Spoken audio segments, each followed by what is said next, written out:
fresh smell of earth.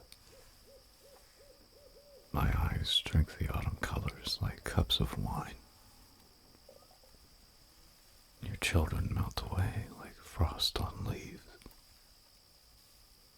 My knife leans against the sky. With its polished blade, I'll behead you and all of your saints. Let the lightning strike where it will.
Ciao.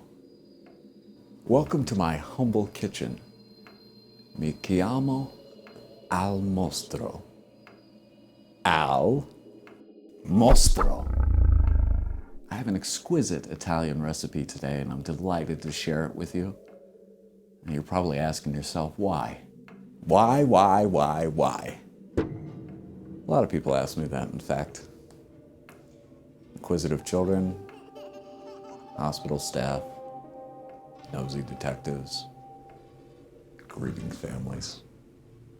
A wise man once said, "A rose is without explanation. She blooms because she blooms." Or as the judge put it, "You are beyond justification." Oh, which reminds me, this cooking how-to is brought to you by the provisions set forth in the probation order of Justice J. Quinn. So, I hope you've come with the right attitude, a willingness to learn, and as I like to say, you're responsible for your own spoon.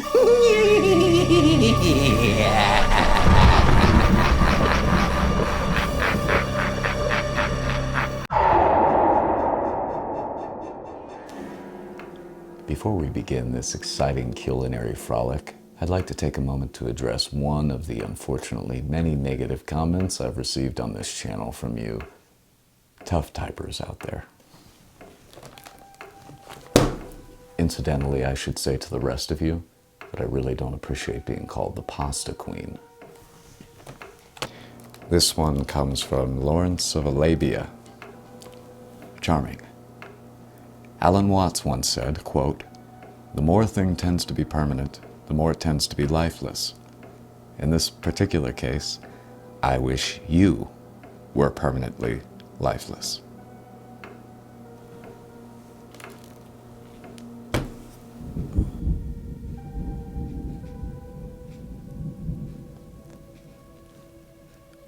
Listen.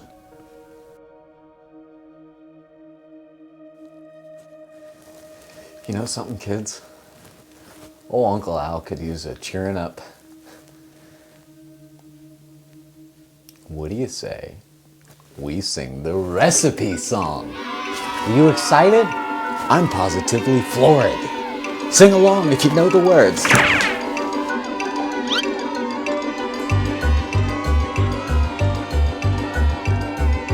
Oh, I got a lovely recipe to share with you. We're gonna make a tasty meal to eat for two. I covered all the vents and windows in my home, so Ronald Reagan doesn't trying to steal my thoughts. We got our fresh ingredients in kale time. I strangled Jeffrey Epstein, We'll fire up the oven and prepare our sauce. Alan Dershowitz just tried to touch my ass. The world does not imprison me. You are yourself, the world you see. Within yourself, you hold yourself. Yourself in prison misery. Just be yourself and you'll be free. That is the secret recipe.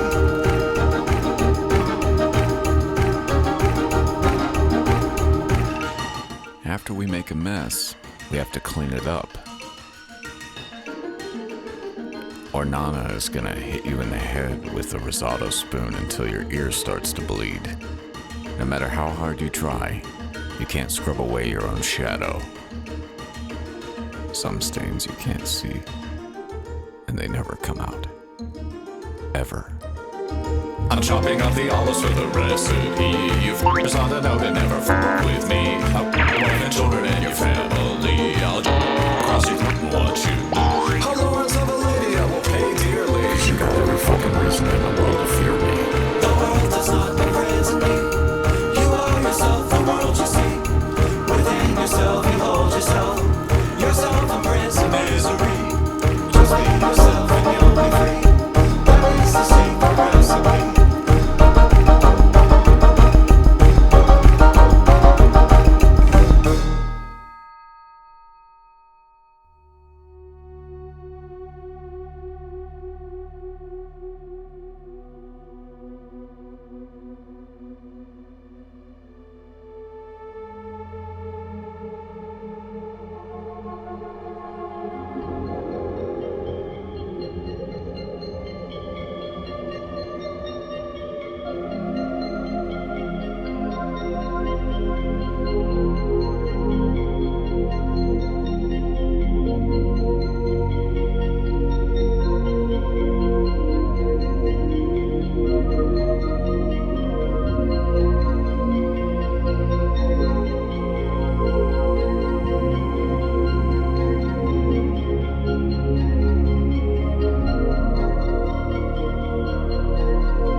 Je crois entendre encore caché sous les pommiers. J'assois. Hello? Hello? Oh. Fuck me running. There's someone at the door, kids. Let's go see who it is, huh? Oh, there's someone at the door. There's someone at the door.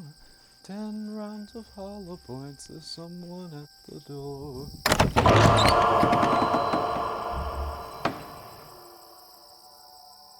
It's a little late for breakfast, don't you think? I just wanted to stop by and remind you that the entire department is just waiting to descend upon you at the first opportunity that you give us. If you listen closely, you can hear my teeth chattering. Now, what do you want? How about an eyewitness? Oh, yeah. Oh, yeah. Sorry to hear about your tale of woe. You know, mysterious circumstances are just about the worst kind that I can think of. You wouldn't happen to know a thing about it, huh? You see a crystal ball in my hand? What do you want from me? Just the truth. You want the truth? Get a fucking prayer book. Bad blow to the department, though. Failing to protect and all. I guess that old adage is true.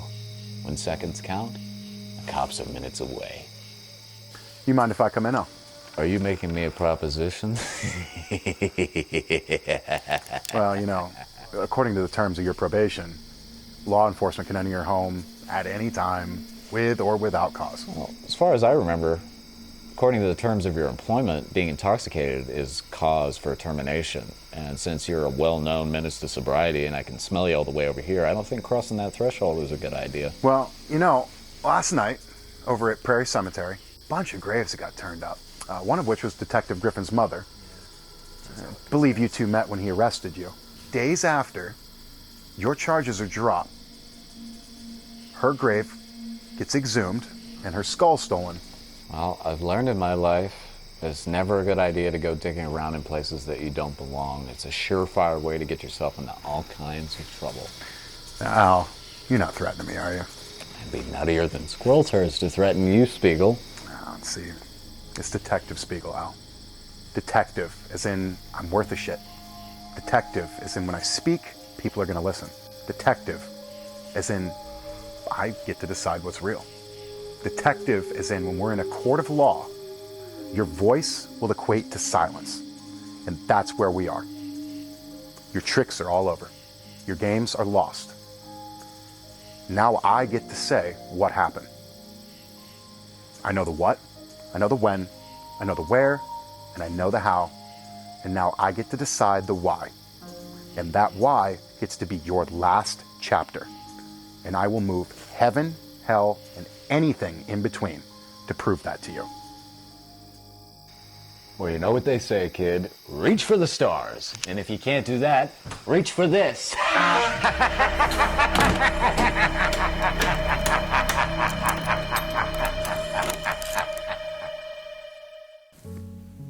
Today's Lips Between the Hips dish beckons to us from the region of Campania.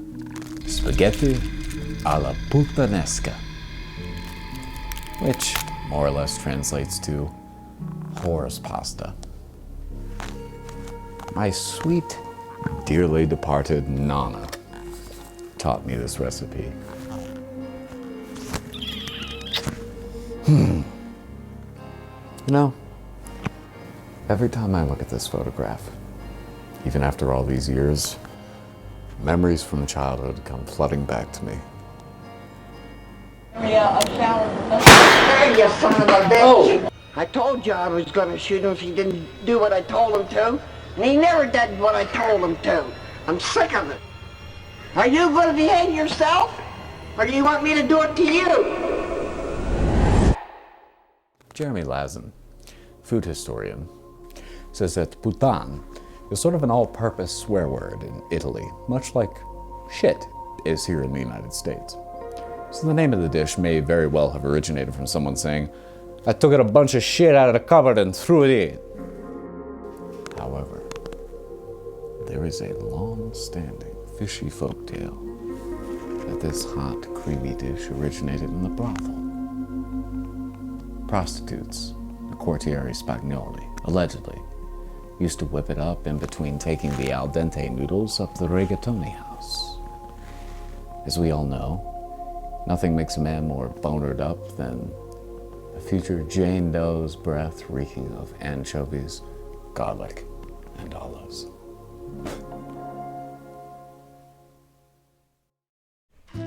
You'll need garlic, extra virgin olive oil.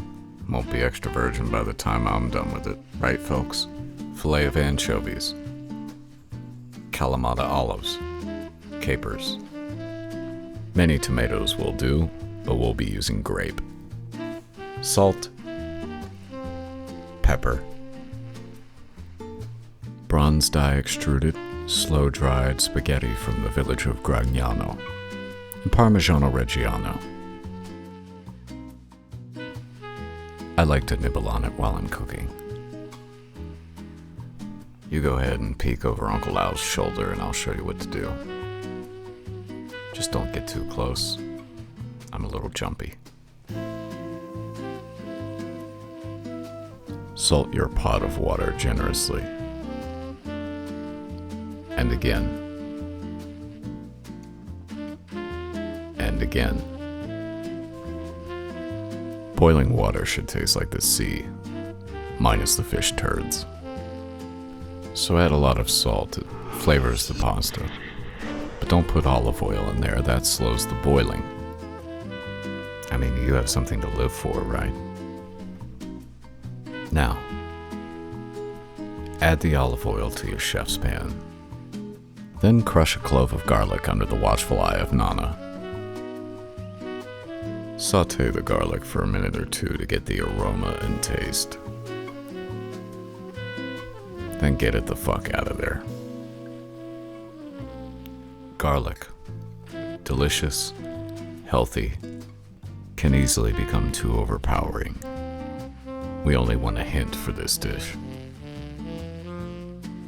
Now add the anchovies. These fillets, or fillets, pop and spray like the street hussies of Napoli. So keep your distance so you don't get burned like I did. Reduce the anchovies. Then add the olives, capers, sob uncontrollably. Then add your tomatoes, season with pepper, and mix it all together. Do not add salt. Turn the heat down to a simmer and cover up the lies. While I'm waiting for the water to boil, I like to read bright poems for dark days.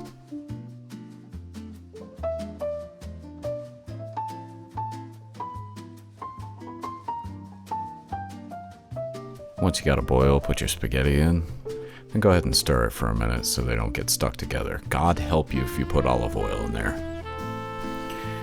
Go ahead and check on the sauce. Make sure the tomatoes aren't poking my eyes out. Beautiful. Keep stirring it and season to taste. You've always got to be tasting. It's the only way to improve. And once you got a taste, you can never stop. Our desired degree of doneness is al dente. It should have a slightly firm bite, so take a strand out of the pot and give it a chew. Pasta cooked al dente is easier to digest, has a lower glycemic index, and tastes better. Once the pasta is ready, do not strain it, take it from the pot, and put it directly into the pan with the sauce. Toss it, stir it, flip it. This bronze die extruded spaghetti has a very coarse and porous texture. Therefore, it absorbs and holds the sauce beautifully, while I define the physics that will enable me to build a starship and leave this planet. Now plate it like a gentleman. Add some more pepper, and a little Parmigiano Reggiano cheese if you like. Now, they didn't have parsley at the store today, so I added God's gift to man. Basil. Pasta Puttanesca. I like the taste and smell of it.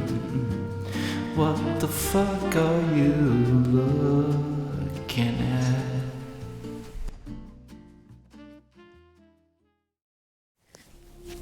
Well, folks, that box hawker was worth every penny. Consider this trick turned. I hope you've enjoyed this tasty dish as much as I've enjoyed pimping it out. You're always welcome to come back for more. However, take heed these tips. Always use fresh ingredients. Treat them with respect. And no rough stuff. Gabish? Cooking, much like running a bordello, is all about the joy of pleasing others. Essere la ciliegina sulla torta of any meal is good company. Conversation that flows smooth and clear like wine, and a few good belly laughs.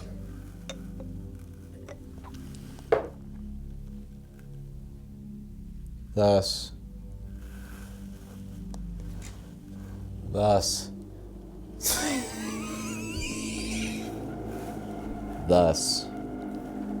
we consummate this holy union between food and family.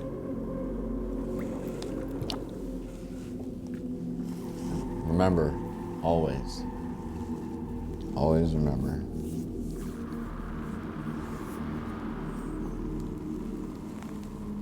treat a whore like a lady, and treat a lady like a whore. Isn't that so,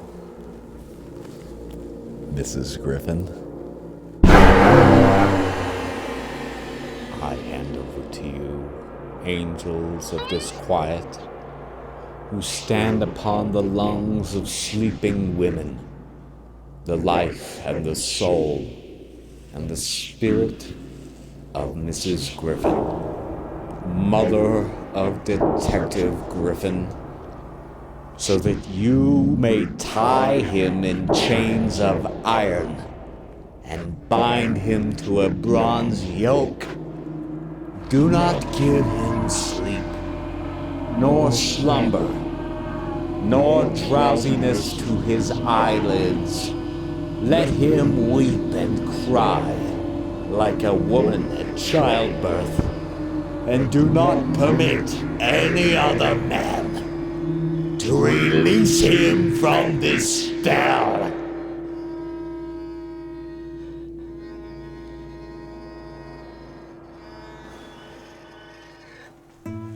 All right. Oh, heavens to Betsy. When life gives you agita, add a little lemon-flavored effervescent to your water.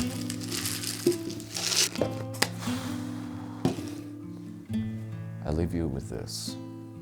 A tavola non si invecchia. See you in your dreams.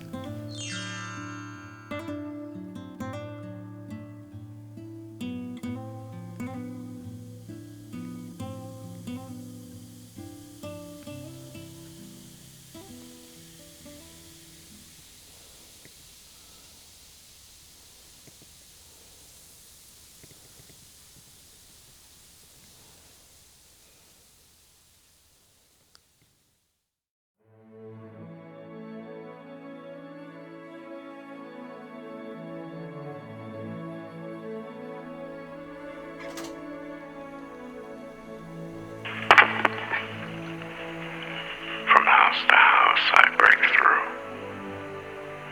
No door can shut me out. No bolt can turn me back.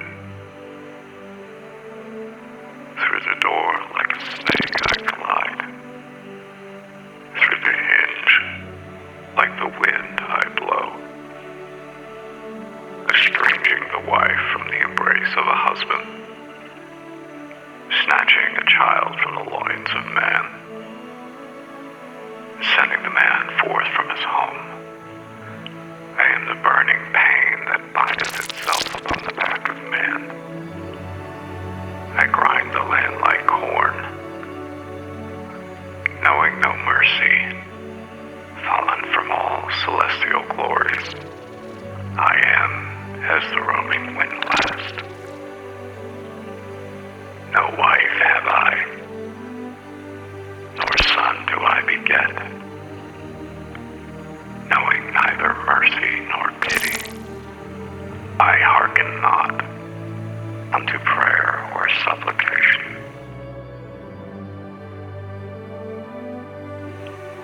Whose unclean hands know no reverence. I standeth beside man, yet none can see. When I enter, I am unknown, and when I leave, I am unperceived.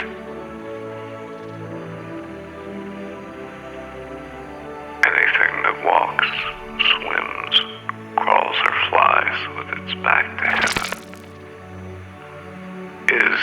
unreasonable.